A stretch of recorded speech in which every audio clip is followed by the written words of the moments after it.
Igor was in no hurry to take this order.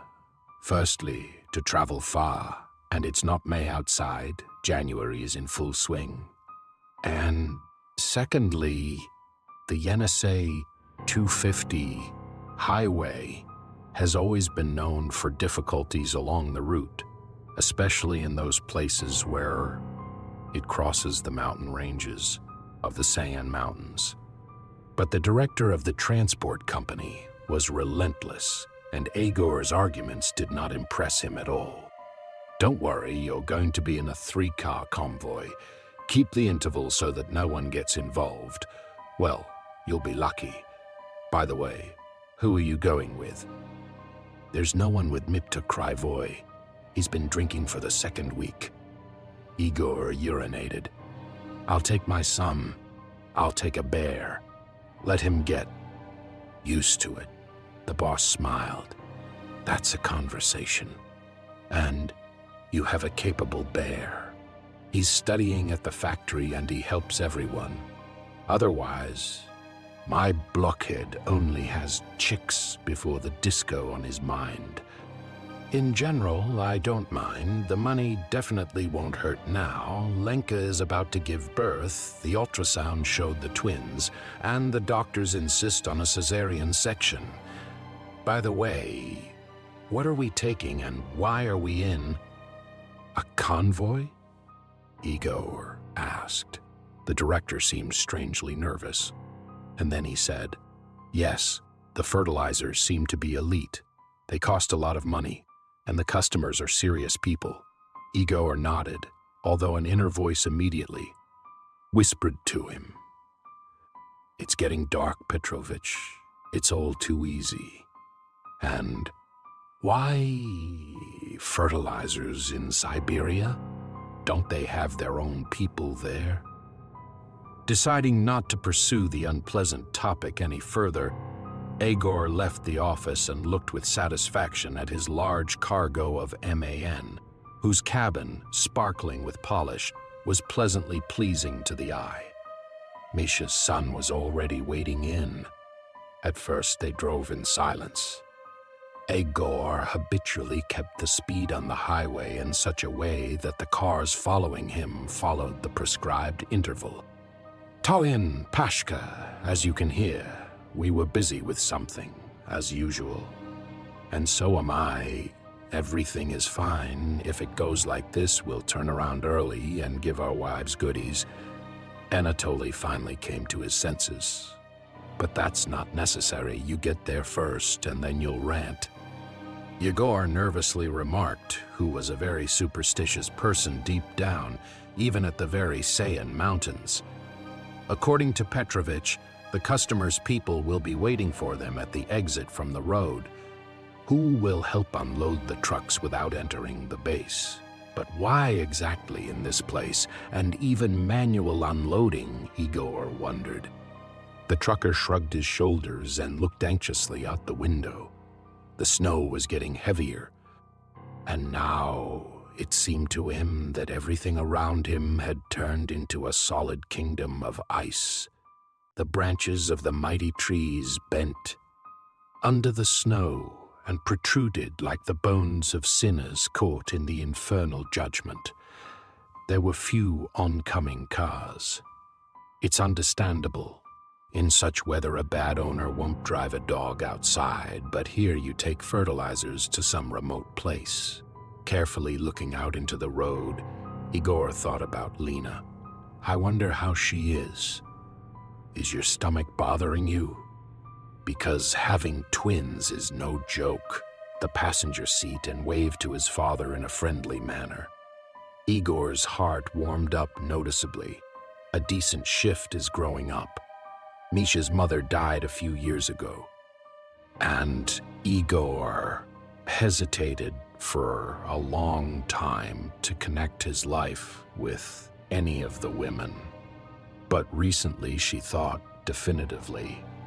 Aldenka is Mishka's stepmother. She still takes care of him and supports him in everything. He will always pack food for the trip, pick up warm clothes for a change, and fill a thermos with strong tea. I'm not weak at the front. I don't even think about lovers on flights. Not a wife, but the dream of any trucker man in general. Getting into the cab, Igor quickly outlined the situation to his son and then drove the car away for loading. It took a little over an hour to do everything about everything. Igor, as one of the most experienced drivers, had to ride at the head of the column. Tolyan Rigi and Vadim will go in the middle, and Vovka Seka and Pashta Golava will bring up the rear. The participants of the convoy were going to keep in touch by radio, which the director had given them in advance. Out of habit, Igor approached the cabin and surreptitiously drew a small cross with chalk. His late grandfather taught him that. A talisman, they say, from all sorts of troubles on the road and dashing people on the way. Well, thank God, let's go, son, Igor said and started the engine. The heavy-duty trailer rocked, and a cloud of exhaust fumes enveloped the cabin in a whitish haze. Watching his father's actions from the corner of his eye, Misha tried to memorize every movement as he entered a turn, overcame a long climb, and went overtaking. The weather was not good, to put it mildly. The sky was overcast, and a fine snowball was falling, which could turn into a blizzard at any minute. After all, Siberia, mother, has plenty of everything here. There are mosquitoes and berries in summer, and snowdrifts in winter. Suddenly, the teenager Misha started and pointed at some strange object standing on the right side of the road. Hey, Dad, look, what's this? Igor shuddered and involuntarily slowed down. Tolik, who was riding behind, began to wail angrily into the radio. Igor followed his son's hand and exhaled in disappointment. It's nothing special. Kinatav is a a monument for those who died on the road. Yes, I realized that there's a monument there, by the way, the guy remarked resentfully. It's just that there's something red around, like blood or paint. But what if someone needs help? Igor frowned. I didn't want to get out of the car, especially in this weather. Although on the other hand, the son could be right. Anything can happen on the road, and truckers, like no one else, appreciate mutual assistance and support. Suddenly, someone got into an accident and is waiting for help. Tolyan, Pashka, there's some shit on the side of the road. I'll go out and take a look, Igor said into the radio and reached for his jacket. Dusk was approaching, and it was still at least 100 kilometers to the place of the proposed campsite for the night. Hagar pulled his hood over his head and got out of the cab. The highway looked deserted and looked more like a tunnel with no beginning nor end. The wind was nasty in his ear when Igor went to the curb and saw that the foothills of the Kainatava were drenched in something red. Well, blood, of course.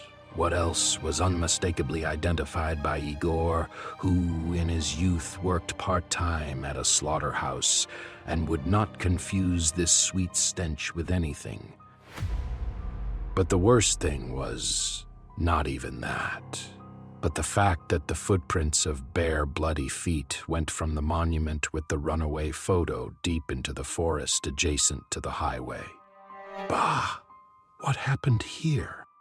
Tolik and Pashka are talking into the radio. Misha asked cautiously as he approached. How should I know? Snapped Igor. And if they're so impatient, then let them come out and check everything themselves. Misha sniffed resentfully and zipped up his jacket.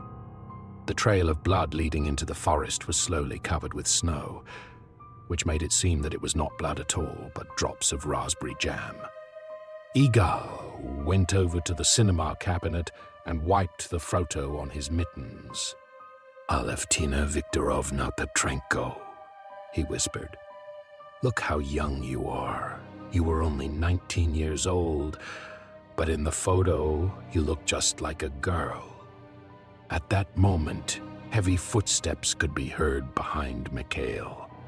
Tolek the redhead has always been rather big, and after his divorce from his wife, he became more like a barrel with legs. "His stomach is not from beer, but for beer," read the inscription on his t-shirt, which had escaped from under his open jacket. "Why are you stuck here? Have you ever seen a movie theater? That's a godsend for me. And this is the Olives of Heaven Monument. Or have you never heard of it?" The fat man boomed. "No, this is the first time I've heard of it." And Igor was genuinely surprised. "And what is she so famous for, and why such a nickname?" Tullian chuckled understandingly and pulled his hood tighter over his curly head. "She's a terrible person, a commander, a serial killer in general. But she didn't personally kill anyone, she just lured them into a swamp, and in winter into a lake where the ice will last longer. Like this, on the highway, and a little girl like a schoolgirl waving her hand with tears in her eyes, saying, 'Help, kind people, we live in the forest, our mother's heart is sick, but no one can help.' Well, a person, of course, drives a car to the side and rushes to help. He doesn't know that Alevtina is only pretending to be a schoolgirl, and she is of age." And the girl beckoned, saying, "Uncle, come here quickly." In summer, she led into the swamp, and in winter to the lake, where she had wormwood harvested. As they say, the ends are in the water and in the swamp. And then the dead man's car was taken apart by his friends. They say 20 people were killed like that. At this point, the obese Anatoly stopped and looked anxiously at the sky. Dusk was getting cold in the summer. So, the brother of the deceased tracked down Alevtina on the highway and caught her. But he doesn't know what to do with her.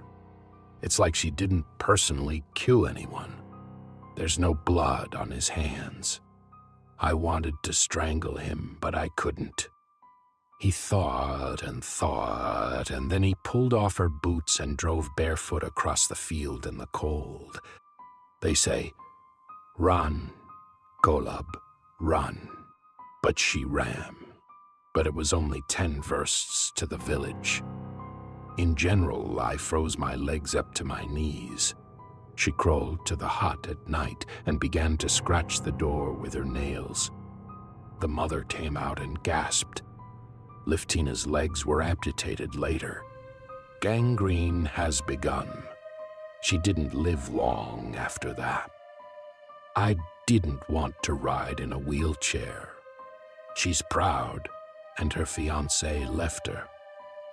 In general, she strangled herself. And before that, she cursed everyone who was involved in her death.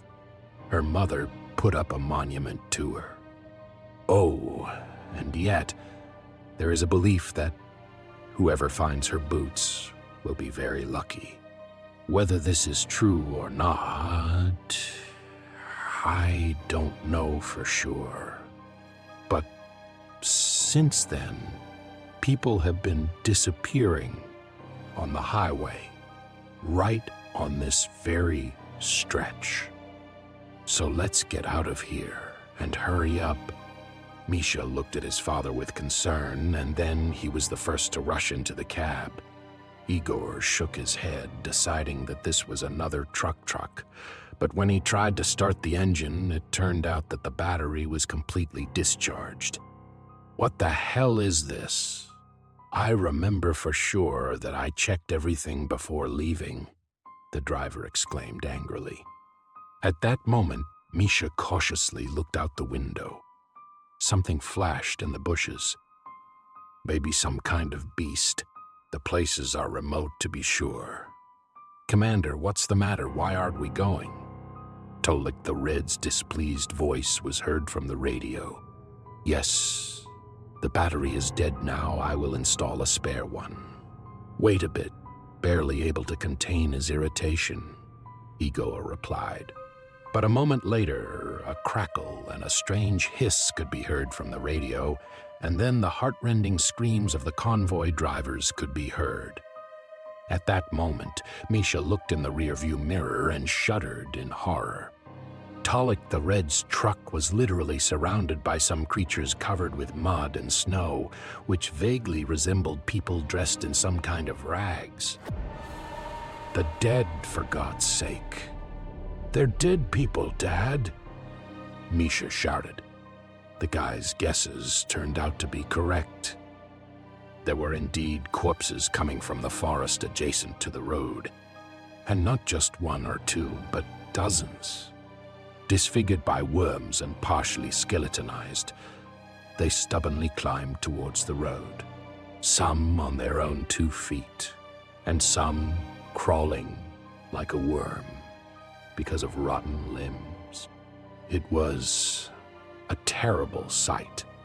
Soon they were clinging to Tolik's truck like hungry flies to a piece of feces, trying to get to the sweetest thing hiding in the cabin of the fat red-haired man and his partner.